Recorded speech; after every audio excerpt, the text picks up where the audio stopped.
ராமானுஜதயாபாத்திரம் ஞானவைராக்யபூஷணம் ஸ்ரீமத்வேங்கடநாதார்யம் வந்தே வேதாந்ததேசிகம். பெருமாள் திருமொழியில் ஆலநீள் கரும் வண்ணவன் அப்படிங்கிற தசகம் அனுபவிச்சுட்டு வரோம். 7ஆம் தசகம். அதில் அடுத்த அனுபவம், முதல்ல குழந்தைய தொட்டிலில் இருக்கக்கூடிய குழந்தையை தாளாட்ட முடியலன்னு சிரமப்பட்டா. அடுத்தது கிடக்கை கண்டிட பெற்றிலேன், அந்த குழந்தையானது தூங்கிறது கூட சேவிக்க முடியாத பாவியாக போயிட்டேன் அப்படின்னா. இப்போ அடுத்தது குழந்தை கொஞ்சம் கொஞ்சமாக வளர்ந்து இது இவர், இது அப்பா, இது அம்மா அப்படின்னு சொல்லக்கூடிய பருவம், ஆரம்ப பருவம். அந்த பருவத்தில் கூட அந்த பெருமாள் அனுபவிக்க முடியாத பாப்பியாக இருக்கேன் அப்படின்றத இந்த பாசுரத்தில் சொல்கிறா. முந்தை நன்முறை அன்புடை மகளிர் முறை முறை தம் தம் குரங்கிட இருத்தி எந்த ஏஹே எந்தன் குலப்பெரும் சுடரே இழுமுகில் கனத்தெழில் கவரேரே உந்தயாவனென்றுரைப்ப நின் செங்கேழ் விரலினும் கடை கண்ணினும் காட்ட நந்தன் பெற்றனன் நல்வினையில் ஆனங்கள் கோன் வசுதேவன் பெற்றிலனே. அந்த நந்தகோபனுடைய திருமாளிகையில் பல ஜென்ரேஷனான ஸ்திரீகள்லாம் இருக்காளாம். முந்தை நன்முறை அன்புடை மகளிர், யசோதையோட அம்மா, அந்த அம்மாவுடைய அம்மா அப்படின்னு 3 தலைமுறையான பாட்டிமார்கள்லாம் இருக்காளாம்.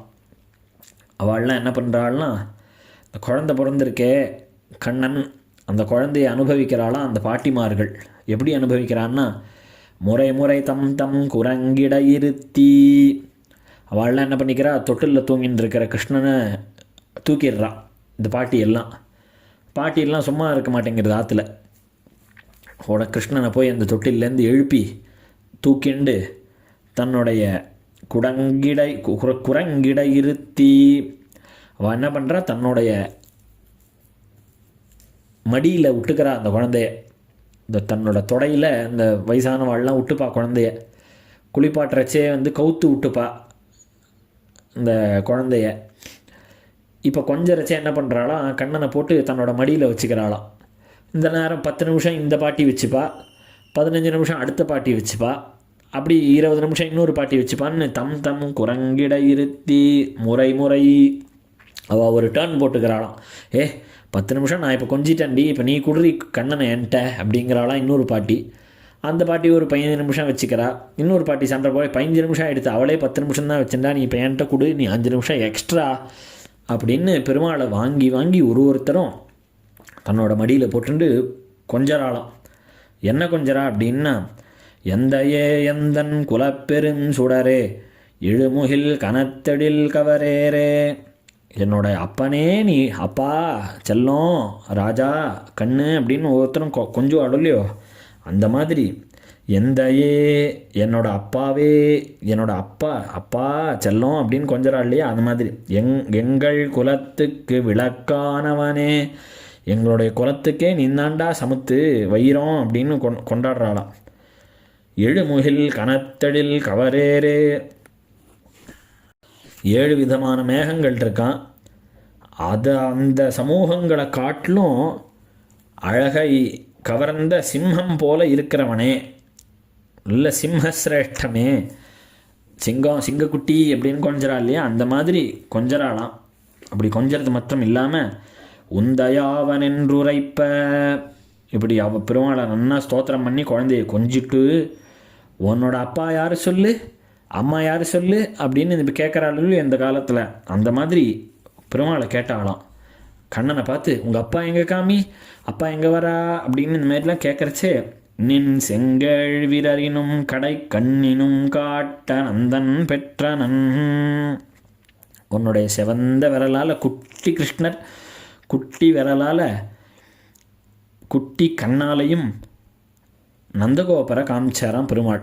இந்த குட்டி விரல் எடுத்து அப்பா அப்படின்னு இந்த குழந்தை நந்தகோபரை காமிச்சு தான் நந்தகோபரை பார்க்கறது தான். இப்படி இப்பேற்பட்ட பாக்கியத்தை நந்தகோபர் பெற்றார். நங்கள் கோன் வசுதேவன் நல்வின இல்லா நங்கள் கோன் வசுதேவன் பெற்றிலனே. துளி கூட பாக்கியமில்லாத எங்களுடைய வசுதேவர் இப்போ ஏற்பட்ட பாக்கியத்தை இழந்தார். ஏன்னா அப்பான்னு சொல்கிறச்சே அந்த குழந்தை நந்தகோபரன்னா காமிச்சிது, வசுதேவரன்னா காட்டணும். ஆனால் அந்த சின்ன குழந்தை சின்ன திருக்கைகளால் அந்த விஷாலமான பார்வையினால் நந்தகோபனன்னா பார்த்துது, நந்தகோபனம் தானே காமிச்சிது குழந்தை. அப்போ ஏற்பட்ட பாக்கியம் அவர் பண்ணிருக்கார், இவர் பாக்கியம் பண்ணலை. நம்ம வசுதேவன் பாக்கியம் பண்ணாதவராகவே இருக்காரே அப்படின்னு இந்த பாசுரத்தில் சொன்னால். அடுத்த அனுபவம் அடுத்தது அம்மா அப்பா இன்னார் அப்படிங்கிற பருவத்தை இன்னார்னு தெரிஞ்சுக்கிற பருவத்தை பற்றி கீழே சொன்னால் ஆழ்வார். அடுத்தது இப்போ என்னென்னா இந்த குழந்தையானது சின்ன குழந்தையிலேயே இந்த தூக்கி கொஞ்சரிச்சே முத்தமிடுறது, அது மழலைச்சொல் பேசுறது, இந்த மழலையாக தத்தி தத்தி பேசுகிறத விஷயங்கள். இந்த குழந்தையோடைய பேச்சானது, இந்த குழந்தையோட மழலையினது குழலினிது யாழினிதென்பதம் மக்கள் மழலை சொல் கேளாதவர் அப்படின்னு குறளில் வள்ளுவர் சொல்கிறார். எது உலகத்திலேயே சௌக்கியமாக இருக்கும் கேட்குறதுக்குன்னு கேட்டால் ஒருத்தர் சொன்னாராம் ஃப்ளூட். இந்த ஃப்ளூட் கச்சேரி கேட்கணும் சார், அதுவும் மியூசிக் அகாடமியில் போய் கேட்டோம்னாக்க ரொம்ப ஆச்சரியமாக இருக்கும் அப்படின்னாராம். இன்னொருத்தர் சொன்னாராம் இல்லை இந்த யாழ்னு சொல்கிறாளே அந்த வீணா விசேஷமான வாத்தியம் அதை கேட்கணும், இந்த குழல்லாம் ஒன்றும் இல்லை அப்படின்னு இவர் சொன்னாராம். இன்னொருத்தர் சொன்னாராம் உங்கள் ரெண்டு பேருக்கும் குழந்தை இல்லையா அப்படின்னாராம். ஏன் அப்படின்னா அந்த குழந்தைங்க மழலையாக பேசுகிறத காட்டிலும் வசத்தியான குழலும் யாழும் அவ்வளோ அருமையாக இருக்கும் இந்த குழந்தைகள் மழலை பேசுறது. அதை கூட நான் இழந்திருக்கேன் அப்படின்னு தேவகி சொல்கிறா. மருவம் திருநெற்றியில் சுட்டிய செய்தர மணிவாயிடை முத்தம் தருதலும் உந்தன் தாதையைப் போலும் வடிவு கண்டு கொண்டு உள்ளமுள் குளிர விரலைச் செஞ்சிறு வாயிடைச் சேர்த்து வெகுளியாய் நின்றுரைக்கும் அவ்வூரையும் திருவிலேன் ஒன்றும் பெற்றிலேன் எல்லாம் தெய்வனங்க யசோதை பெற்றாளே. முதல்ல பெருமாளை வர்ணிக்கிறா. மருவும் நின் திருநெற்றியில் சுட்டி அசை தர. இந்த திருநெற்றியிலேயே பெருமாளுடைய திருநெற்றியில் கூட பிறந்தா மாதிரியே இருக்கக்கூடிய சுட்டி, அது பெருமாளுக்கு ஏற்ற மாதிரி மேட்சிங்காக இருக்குது அந்த திருச்சுட்டி. அந்த சுட்டி அசையும்படி, அந்த சுட்டி அசைகிறதான். சுட்டி அசைகிற மாதிரி பெருமாள் என்ன காரியம் பண்ணுறார் அப்படின்னா மணிவாயிடை முத்தம் தருதலும். இந்த அழகான திருவாயில் பவளம் போல முத்து முத்தாக இருக்கக்கூடிய பற்கள், அந்த இப்போ தான் குழந்தைக்கு பல் முளைச்சிருக்கு அந்த காலம், அதில் அந்த அழகிய வாயில் முத்தம் கொடுக்கறதான் குழந்தை. அதர முத்தம் கொடுத்தாலும், அந்த அதர முத்தம்னா உதட்டுனால அந்த முத்தம் கொடுக்கறதான் குழந்தை. உந்தன் தாதையை போலும் வடிவு கண்டு கொண்டு உள்ளமுள் குளிர. அந்த குழந்தையானது குழந்தையாக இருக்கிறச்சேவே இது இன்னார் மகன், இது வசுதேவருடைய மகன் அப்படின்னு எனக்கு தெரியறது. இந்த தேவகி சொல்கிற தேவகி தானே புலம்புறாங்க. அப்போது உந்தன் தாதையை போலும் வடிவு கண்டு கொண்டு உள்ளமுள் குளிர, இப்படி உன்னை உங்கள் அப்பா மாதிரியே நீ சின்ன குழந்தையாக இருக்கிறச்சேவே உங்கள் அப்பா மாதிரி இருக்கன்றத நினச்சி பார்க்கறச்சேவே உள்ளமுள் குளிர வடிவழகை கண்டு கொண்டு நெஞ்சமானது உள் குளிர. பெருமானுடைய திருமேனி சேவிக்கும் போதே மனசு குளிர்றதான். அது மாத்திரமில்லை, விரலை செஞ்சிறு வாயிடைச் சேர்த்து வெகுளியாய் நின்றுரைக்கும் அவ்வுரையும். இந்த பெருமாள் இந்த வாயில் கை வச்சுக்கிறாராம். இந்த குழந்தைங்கள்லாம் விரல் சூப்புன்னு சொல்லுவாள், விரலை சப்பின்ண்டே இருக்கும். அதுக்கு எச்ச தீட்டு அதெல்லாம் ஒன்றும் கிடையாது, குழந்தைக்கு ஒன்றுமே கிடையாது. அப்படி கண்ணனும் என்ன பண்ணுறான்னா விரலை செஞ்சிறு வாயிடைச் சேர்த்து தன்னுடைய திருப்பவளம் மாதிரி இருக்கக்கூடிய திருவாயில் திருவிரலை சேர்த்து தன்னுடைய விரல் எல்லாத்தையும் வாய்க்குள்ளே போட்டுக்கிறானா. வாய்க்குள்ளே போட்டு எச்ச பண்ணிட்டு சீற்றத்தோடே நின்று சொல்லுகிற மழலை சொற்களும் வெகுளியாய் நின்றுரைக்கும் அவ்வுரையும். வெகுளியாயின்னா கோபமாக இருக்காராம் பெருமாள். வாயில் விரலில் போட்டுண்டு என் பக்கத்திலே வராதேங்கோ, நான் இங்கே தனியாக நின்றுட்டுருக்கேன் அப்படின்னு குழந்தை கோபப்பட்டுன்னு அந்த வாய்க்குள்ளே விரலை போட்டுண்டு வெகுளியாய் நின்று உரைக்கும் அவ்வூரையும். கோபத்தில் அந்த குழந்தை பேசினா கூட அது மழலையாக இருக்கான். உரைக்கும் அவ்வூரையும், மழலை சொல்ல பேசுறச்சே தெரிவிலேன் ஒன்றும் பெற்றிலேன், பாக்கியம் இல்லாதவளால் நான் ஒன்றும் இதை பார்க்க முடியாத போயிட்டேனே, இதெல்லாம் பாக்கியம் பண்ணவளான எல்லாம் தெய்வனங்கை யசோதை பெற்றாளே. தெய்வனங்கை தேவப்பெண்மணியான யசோதை பெற்றாள், அவள் அனுபவித்தாள், எனக்கு அனுபவிக்க முடியல. என்னதான் எனக்கு தேவகின்னு பேர் இருந்தாலும் தேவாம்சம் என்கிட்ட இருக்கிறதுனால எனக்கு தேவகின்னு சில பேர் நினச்சின்னு இருக்கா. அப்படி கிடையாது, முழு தேவாம்சம் உடையவள் யசோதை தான். ஏன்னா அவளுக்கு தான் இந்த பூர்வ ஜென்மத்தில் அவள் பண்ண புண்ணியத்துக்கு பலனை இப்போ அனுபவிக்கிறா. எனக்கு ஒன்றுமே இந்த மாதிரி அனுபவிக்க முடியாத போயிடுது அப்படின்னு புலம்பரா தேவகி. இந்த குழந்தை நின்றுண்டு வாயில் கை வச்சுட்டு இந்த விரலை சூப்புறதெல்லாம் சொன்னால் அடுத்தது என்ன சொல்கிறா, குழந்தை நிற்கிற நிலையை சொன்னதுக்கப்புறம் தளர்ந்து அந்த குழந்தை நடக்கிறது. இந்த தளர் நடை நடவானோன்னு ஆழ்வார் பெரிய ஆழ்வார் ஒரு தசகமே இதை பாடினார். அந்த மாதிரி இந்த குழந்தை தளர் நடக்கிறது எவ்வளோ அழகாக இருக்குங்கிறத இந்த பாசுரத்தில் சொல்கிறார். தன்னன் தாமரை கண்ணனே கண்ணா தவழ்ந்தெழுந்து தளர்ந்ததோர் நடையால் மண்ணில் செம்பொடி ஆடி வந்தெந்தன் மார்வினில் மண்ணிடப் பெற்றிலேனந்தோ வண்ணச் செஞ்சிறு கைவிரல் அனைத்தும் வாரிவாய் கொண்ட வடிசிலின் மிச்சில் உண்ணப் பெற்றிலேனோ கொடுவினையேன் என்னையன் செய்ய பெற்றதெம்மோயே.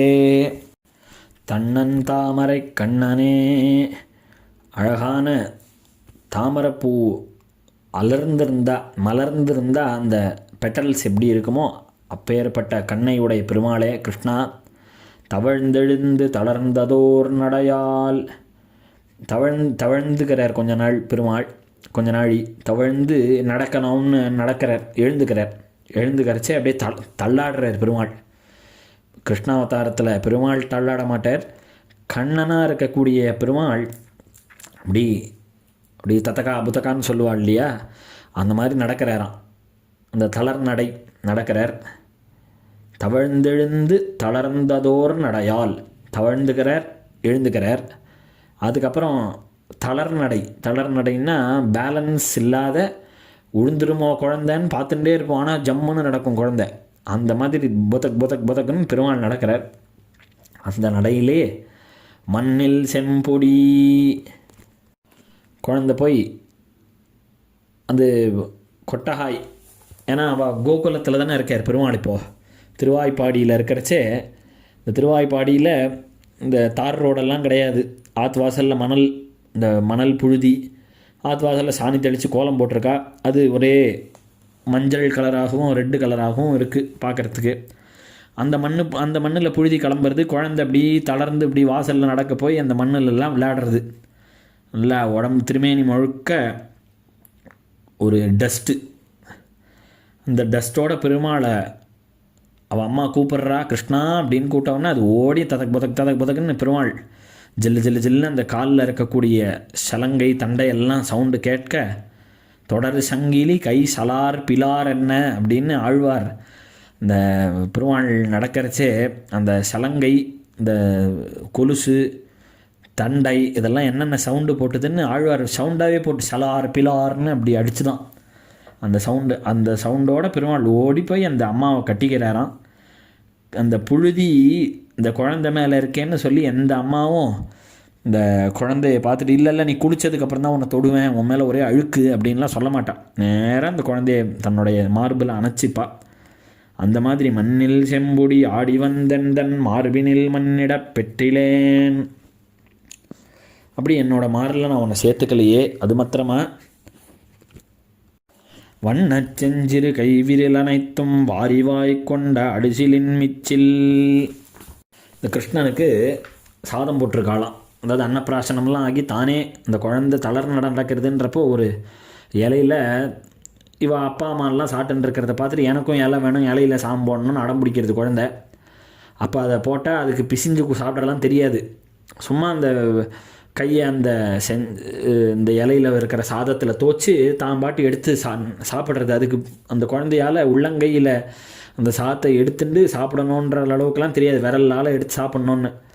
ஆனால் அந்த விரலை போட்டு அதில் இந்த சாதம் இருக்கிற இலையில் போட்டு தேய்க்கிறது, அதில் என்ன ஒட்டின்னு இருக்கோ அதை அப்படியே எடுத்து நக்கிறது, அதெல்லாம் பண்ணுறது அந்த குழந்தை. செஞ்சிறு விரல் அனைத்தும் வாரிவாய் கொண்ட அடிச்சிலின் மிச்சில். அப்படி அந்த குழந்தை எச்ச பண்ணி தான் வாயில் போட்டுக்கிறது, வாயில் போட்டுக்கிறதெல்லாம் சிலது பாதி கீழேயே அந்த இலையிலேயே இருக்கிற சாத்தோட கீழே சேர்றது, இந்த வாயிலேருந்து துப்பிடுறது, துப்பி அந்த இலையிலேயே திருப்பி அந்த பழைய இருக்கக்கூடிய சாதத்தோடு இந்த எச்சல் சாதமும் சேர்றது. அப்போது அம்மானவள் என்ன பண்ணுவா, அந்த குழந்தையோட எச்சல் அது தூக்கி போட்டுறணும் அப்படின்லாம் நினைக்க மாட்டா. குழந்தை சாப்பிட்டது, அதுக்கு ஒன்றும் எச்சல்லாம் கிடையாது அப்படின்னு சொல்லி அந்த அம்மா சாப்பிடுவா. அது வியாக்கியானம், வாரி அமுது செய்த சேஷத்தை உண்ணப்பெறாத மகா பாபத்தை பண்ணினேன். அயனா ஆழ்வார் என்ன சொல்கிறார், வாரிவாய் கொண்ட அடிசிலின் மிச்சில் உண்ணப்பெற்றிலேன். இந்த பெருமாளுடைய சேஷத்தை அந்த எச்சலை சாப்பிட முடியாத பாபம் பண்ணிட்டேனே அப்படின்னு என் செய்ய பெற்றதம்மோயே. எங்கள் அம்மா பெரிய ராஜமகிஷி, தான் ராஜமகிஷியாக இருந்து என்னை பெற்றதுக்கு என்ன அப்படின்னு கேட்டால், என்னை எதுக்கு பெற்றிருக்கா அப்படின்னா, பெருமாளுடைய அந்த எச்சலை உண்ணாமைக்கோ எங்கள் தாயார் என்னை பெற்றது. எங்கள் அம்மா என்னை எதுக்கு பெற்றிருக்கா ராஜமகிஷியா அப்படின்னா, பெருமாளுடைய எச்சல் சாப்பிடக்கூடாதுன்னு பெற்றிருக்கா போல இருக்கு, என்ன அவ்வளோ பாப்பம் எனக்கு அப்படின்னு சொல்கிறா. இந்த குழந்தைகளுடைய இந்த எச்சல் அப்படிங்கிறது எச்சலே கிடையாது, அது அமுதம் அப்படிங்கிறா. இந்த வியாக்கியானத்தில் இந்த இடத்துல திருக்குறள் வள்ளுவர் எழுதின குறளை உதாரணம் காண்பிச்சிருக்கா. பெரிய விஷயம்.